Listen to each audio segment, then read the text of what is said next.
Welcome to this episode of the IBC Roundtable, where every Tuesday we're diving deep into your favorite subject, the infinite banking concept.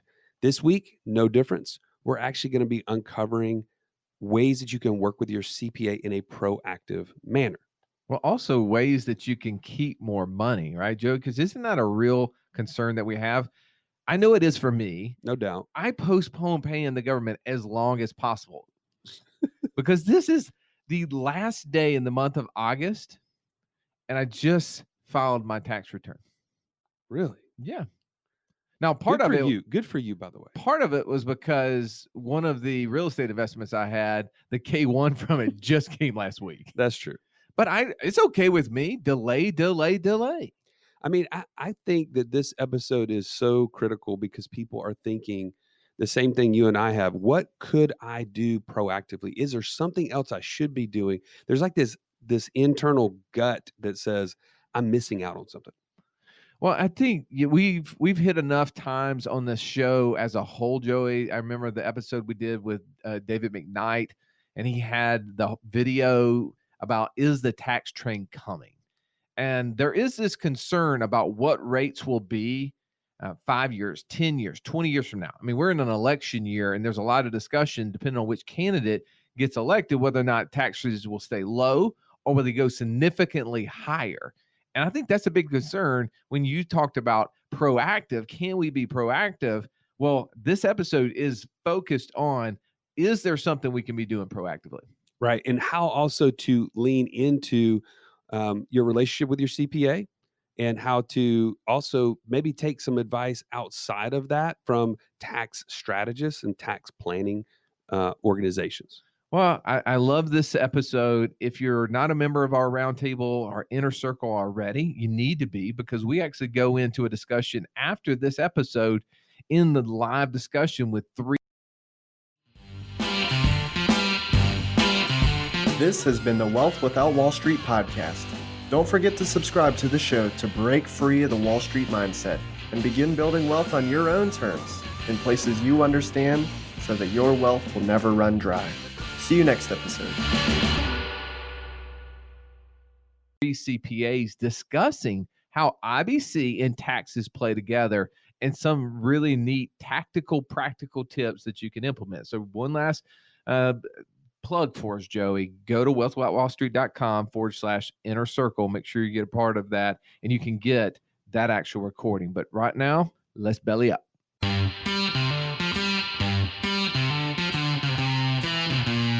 Welcome to the Wealth Without Wall Street podcast, your guide to understanding how to get out of the Wall Street rat race and start your own mailbox money lifestyle.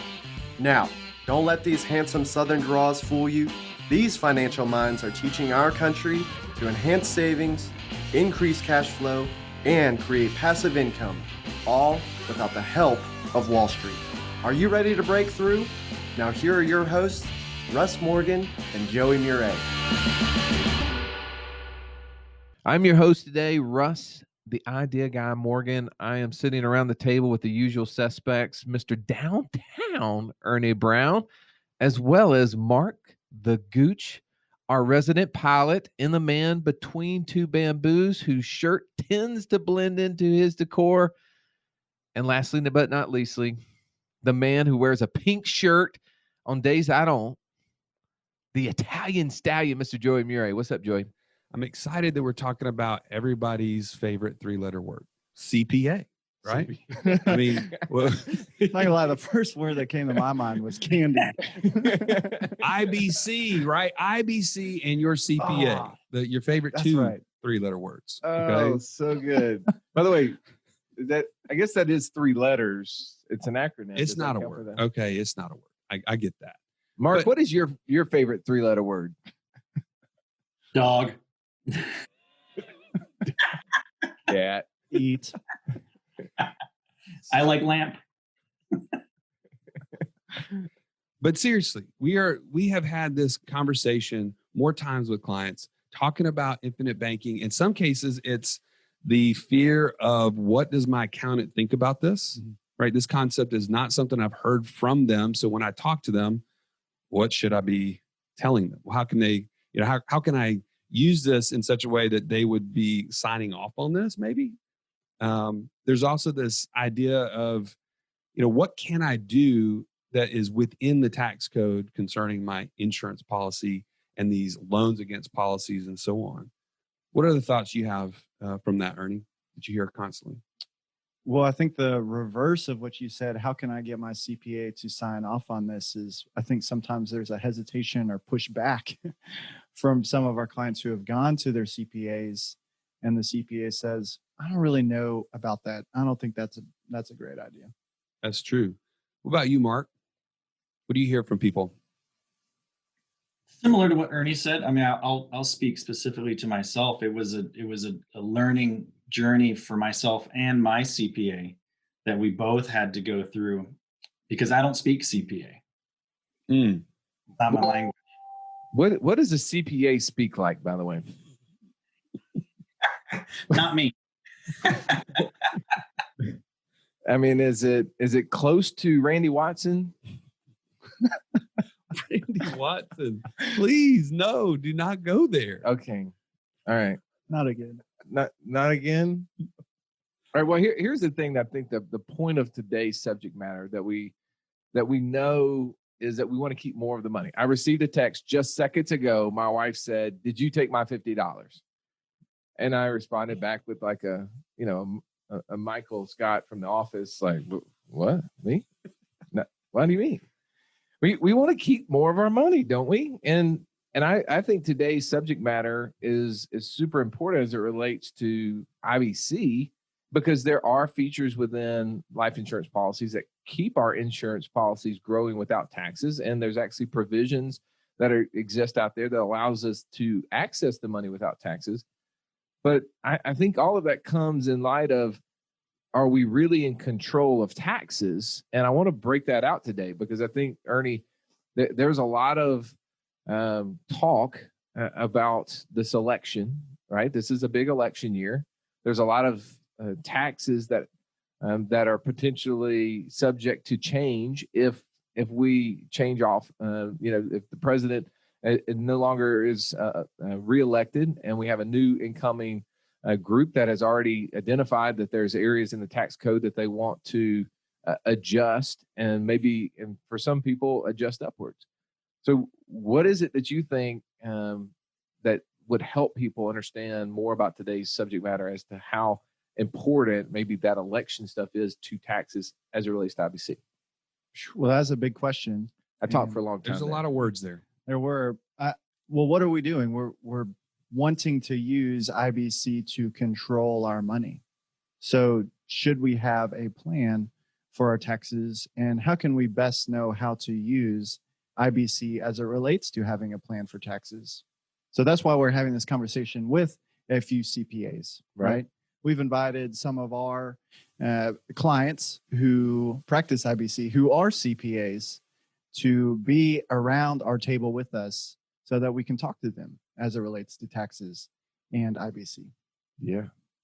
Yeah, I think what's interesting is, I don't know about you guys, but I feel like, having done infinite banking over the last over a decade now, my mindset about taxes has changed. How so?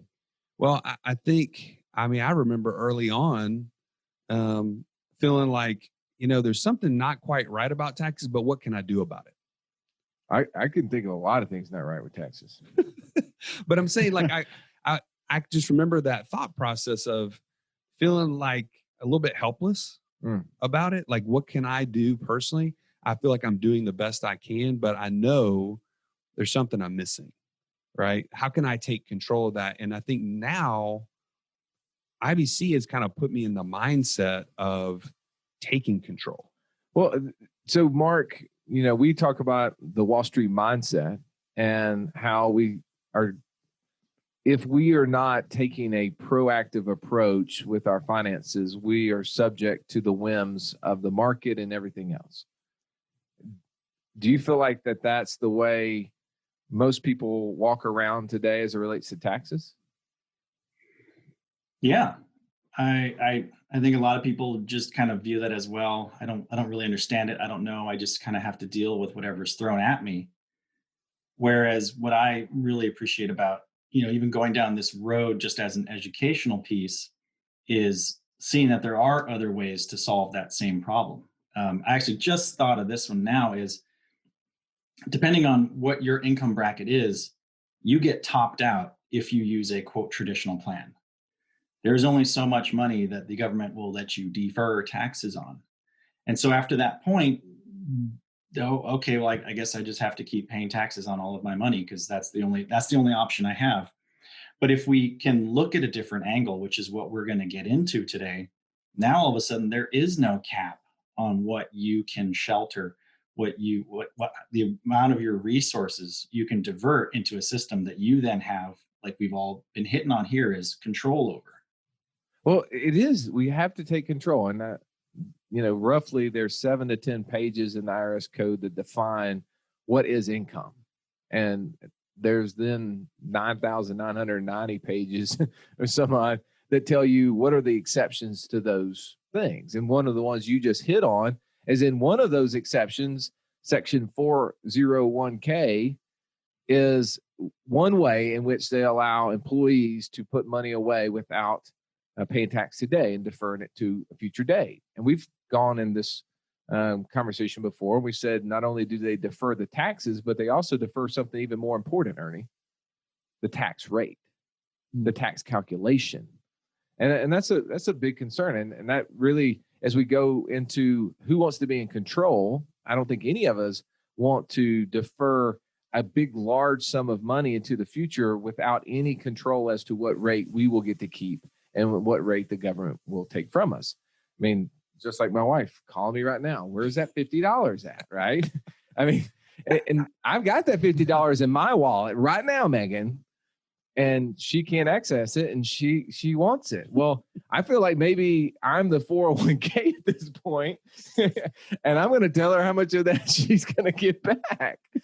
And that's a little bit like what happens. And I don't like being on that side. And here's another thing. If we're going to pick some battles here, I want to start on this one. When we talk about the IRS or the government, lots of times we like to personify that group with this funny, whimsical character with a top hat wearing a red, white, and blue suit. And we call that person what? Uncle Sam.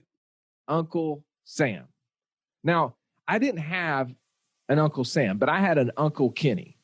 Uncle Kenny would give me green Tic Tacs every time I saw him, and he would call them Hulk pills. And you can only imagine my little extroverted ego out there just like taking Hulk pills and running around, like a 2-iron as if I was big and green like the Hulk and strong and could lift, anything you wanted. I loved Uncle Kenny. I mean, he would tell us ghost stories when we'd be out at my grandparents' house way out in the woods, and then, give us a nickel if we would run out to the barn and touch the wall and run back. It's somebody I have fond memories of. I have 7, or how many nieces? I have nieces and nephews. I have 14, 19 nieces and nephews. I mean, it requires a lot for me to keep up with that.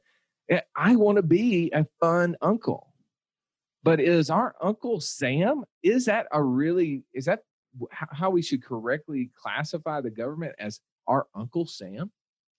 I think that's really like an attempt. I mean, it's all marketing, right? It is marketing. I mean, it's the messaging that makes you, well, I mean, I don't want to take money from Uncle Sam. I mean, it's his money. I should just I want to help out Uncle Sam. Ernie, you did some research on Uncle Sam. I did some quick research. That's right. Okay. Well, share. Drop some knowledge with us. Well, there's no exact certainty on when he originated, but there was this guy who served food in the army around the War of 1812, and there's claim that he is the one who, his initials were US. Okay. And so when he'd give his food out, his initials would be on those materials, and so from there, US, Uncle Sam came. Now, that's not where they claim him, but that is, I think, a positive image of the origination of Uncle Sam. Right. And that would be an image as a marketer. You'd want to personify someone in that regard. But taxes, as we know it, started in 1913, right? So it came a little after that. About 100 years. And thank you. And marketing is definitely to pay our patriotic duty, Mark, is to pay as much in taxes as you possibly can. That's what you want to do, isn't it? Oh yeah, wholeheartedly. I'm cutting checks every day, every last penny. Well, I think, you think back to the previous election when Donald Trump was running against Hillary, right? And there was a point in one of the debates, you guys can go out and Google this video, where Hillary was going after Donald Trump to just talk about the fact that, one, he doesn't disclose his taxes, but secondly, the last time he had to disclose them when he was trying to get a permit for a casino, it showed he had paid zero in federal taxes. And she's like, that means he didn't pay for roads, he didn't pay for kids, he didn't pay for, lost Johnnies, whatever it is. And he chimes in the middle of this, if you remember, and he says, that makes me smart. And one of the things I think is overlooked in this is that we can be smart. We can participate in an active role, not in a reactive role as it relates to taxes. And IBC, putting money in our life insurance policies, is granted some provisions to prevent it from being taxed. What are some of those provisions, Joey? Well, I mean, it's going to grow in a tax deferred manner and then be available to you in a tax free manner. How do we know that? Because of the IRS code. Which specific code? The 7702, IRC 7702. Okay, because I think sometimes people, they hear people say that, and you sell life insurance, so we're not going to believe anything you're saying. This is a little Megan Trainor here. Your lips are moving because you lie. But you can type it in Google right now, IRC 7702. Go to sleep minutes later after reading it. But know that there are guidelines and provisions right there that tell us why life insurance can be not subject to taxation. Not only not subject to it when it's growing, when you access it, but also when you die. Yeah, when you pass it on. It's one of the best possible estate planning tools that there is. So let's talk a little bit, though, if we want to keep more of our money, what is going to prevent us from doing that? Well, I think we have something in the future that threatens us keeping our money. Something coming due. What would that be? Oh, we don't know exactly what it will be, but no doubt our federal deficit, our debt, is going to be a problem. Mark, are you concerned at all with the amount of money that's been printed this year and Corona stimulus to add to our deficit, is how that might affect money in the future and its taxes? Oh no, because they say it's free money. It's gonna be okay. Of course I am. Since last night, I've had the U.S. debt clock up on my computer. Which, if you ever want to have nightmares, just go ahead and put that puppy on as a screensaver. $2 billion since last night, and it hasn't even been 24 hours, has been added to our U.S. national debt. Wow. $2 billion. In less than 24 hours. Thing is spinning. That is so crazy. I mean, it's like the power meter at my house just right now. Just So what's it sitting at right now, Mark? 26,608,903,208. No, 300. No, 400. Well, I get the point. Oh my goodness. Well, I mean, but that's something that if we are not looking at that, we're just being passive. We put our head down. We say, we're just going to go to work. We're just going to do what we're told. And we're going to defer taxes to the future because that's a good strategy. We pull our head up in 20 years, 30 years, and we decide to go to the account. We go to the counter where our $50 was, and it's no longer there. And someone else is going to tell us how much of that we're going to get back, and it's going to be due to, you know what? We needed more groceries. Right? We needed other things. And so those things cost money. And as we all know, things get more expensive each and every year, doesn't it? And when we are now putting our good, hard worked money into an account that someone else is expenses that have been on the rise significantly for years, they're going to need more of that cash. And I think that as a dad, as someone who's working hard to try to find ways to create financial freedom, this concerns me. And I want to know, like, can I participate? Can I be active in this? Well, I want to challenge you as you're listening to this to maybe you were like what I said I was over 10 years ago, wondering, is there something I can do, but kind of almost giving up, kind of feeling like it's just going to happen to me regardless. I want to challenge you to start saying, what can I do? And what am I lacking knowledge wise to get there? Like that is part of what we talk about on the show all the time is taking control. Part of that is educating yourself. Even right now, when we're going to go deep into this with our CPAs on the hot seat here in the inner circle in just a few minutes, that is a step that you can actively take to start putting this knowledge in play and taking over control. And I don't know if this is necessarily the right time to say it, but I remember distinctly when I started my first policy with you, Russ, and about 6 months in, we had maybe talked about this up front, but I didn't really pay that much attention. But I realized, wait a minute, I just got like $20,000 in a tax refund. I remember early on, I was like, You're high-fiving you. Like, not me. You were celebrating that. Uncle Sam gave you a gift. I was excited. That's like, when you liked Uncle Sam. You're like, Uncle Sam, yeah. Man, it's like forced savings. I mean, these are the things that I was hearing and I was just regurgitating, right? Yeah, I got this money back. But something I knew was not quite right about that. And when I started learning about IBC, of course, guess where my second policy started to come from? And I was like, hey, Russ, what can I do to make sure that I get this money during the year instead of deferring it for a year, a tax or an interest-free loan to the government, and go ahead and get it into a policy?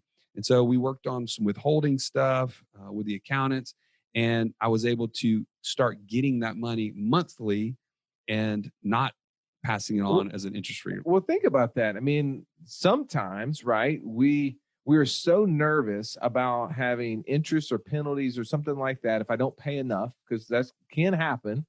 And our CPAs today we're glad to ask them the exact way that works. But there can't be a penalty if we don't pay in enough.